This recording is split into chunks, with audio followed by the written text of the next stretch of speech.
अवध ओझा जी साथ में बैठे हैं। बहुत खुशी की बात यह है कि आज से अवध ओझा जी आम आदमी पार्टी ज्वाइन कर रहे हैं। वैसे तो इस तरह की प्रेस कॉन्फ्रेंस में और भी बहुत सारे अवसर पर बहुत सारे नेता पार्टी ज्वाइन करते हैं, बड़े बड़े नेता पार्टी ज्वाइन करते हैं, लेकिन आज मैं व्यक्तिगत रूप से अवध ओझा जी की ज्वाइनिंग को लेकर बहुत उत्साहित हूं।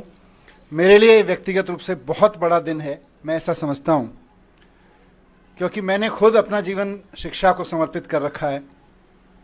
अगर मेरे सामने कोई ऑप्शन हो कि राजनीति को चुनना है या शिक्षा को चुनना है, तो शायद मैं शिक्षा पर काम करते हुए आगे निकल जाऊंगा राजनीति की जगह।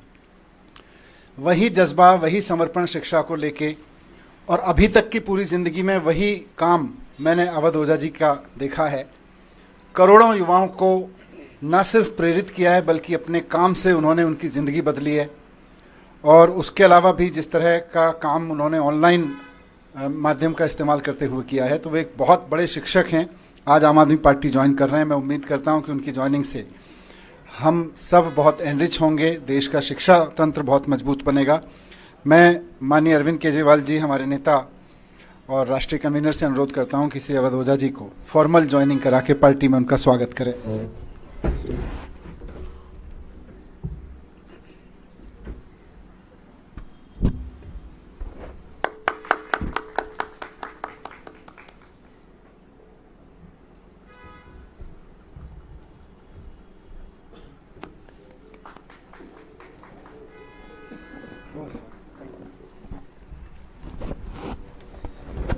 मैं अब सर से अनुरोध करूंगा कि 2 शब्द इस अवसर पर कहें।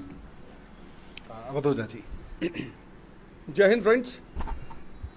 सबसे पहले मैं आम आदमी पार्टी और आम आदमी पार्टी के सर प्रमुख अरविंद केजरीवाल जी, मनीष सिसोदिया जी, सबको सहृदय से धन्यवाद देता हूं कि उन्होंने मुझे राजनीति में आकर शिक्षा के लिए काम करने का अवसर दिया है। शिक्षा एक ऐसा माध्यम है जो परिवार, समाज और राष्ट्र की आत्मा है। जितने भी देश दुनिया में महान हुए, उनकी पृष्ठभूमि में कहीं ना कहीं शिक्षा का योगदान रहा।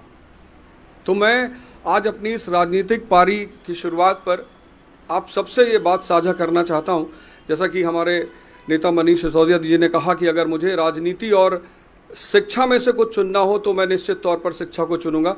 ऐसा ही कुछ उद्देश्य मेरा भी है, और राजनीति में आकर शिक्षा का विकास मेरा सर्वोत्तम उद्देश्य है। धन्यवाद। मैं श्री अरविंद केजरीवाल जी से अनुरोध करूंगा कि वो इस अवसर पर अपने विचार व्यक्त करें। अवध ओझा जी शिक्षा के क्षेत्र में इस देश का जाना माना नाम है, जिन्होंने लाखों करोड़ों युवाओं को, बच्चों को शिक्षा दी, रोज़गार के लिए तैयार किया, प्रेरणा दी। न केवल शिक्षा, मैं इनके वीडियो देखता हूँ जिसमें वो अलग अलग तरह से युवाओं को एक अच्छा जीवन जीने के लिए भी प्रेरणा देते हैं। उनके आने से अभी तक जब भी किसी नेता को हम ज्वाइन कराते हैं तो हम कहते हैं इनके आने से आम आदमी पार्टी मजबूत होगी। आज अवध ओझा जी के लिए मैं कहना चाहता हूं कि इनके आने से देश में शिक्षा मजबूत होगी, क्योंकि आम आदमी पार्टी शिक्षा के क्षेत्र में सबसे ज़्यादा काम कर रही है।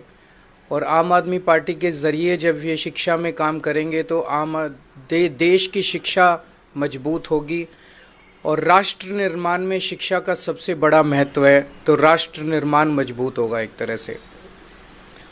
हमारी कोशिश ये रहती है कि जिन क्षेत्रों में आम आदमी पार्टी, जो आइडियोलॉजी हमारी है, भ्रष्टाचार निरोधक, शिक्षा, स्वास्थ्य, इन क्षेत्रों में जो भी अच्छे लोग हैं जो काम कर रहे हैं, उनको राजनीति में लाया जाए, ताकि राजनीति में आके वो अपना और ज़्यादा योगदान दे सकें।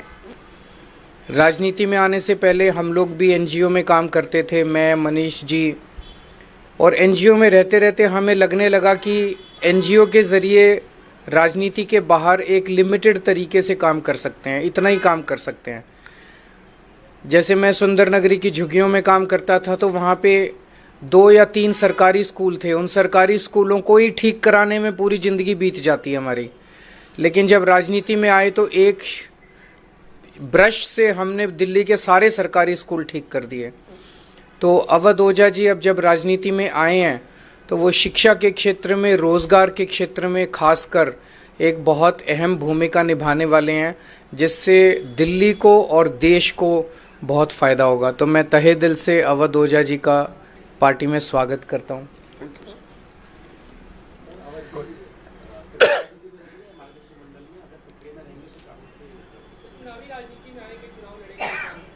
अब तो मैं पार्टी का हिस्सा हूं, तो पार्टी जो भी आदेश करेगी मैं वही करूंगा।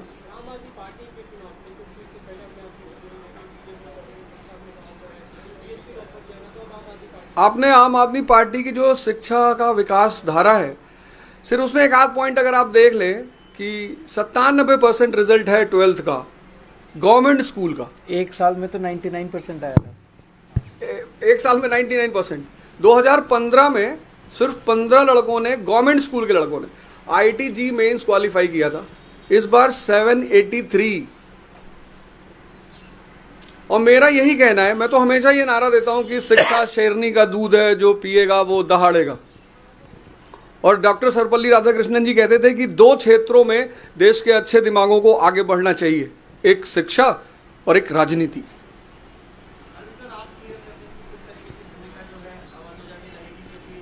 थोड़ा सा सस्पेंस बना रहने दीजिए। आने वाले दिनों में रोल आउट करेंगे, आपको बता देंगे, सबसे पहले आप ही को बताएंगे। Thank you. Thank you. Thank you.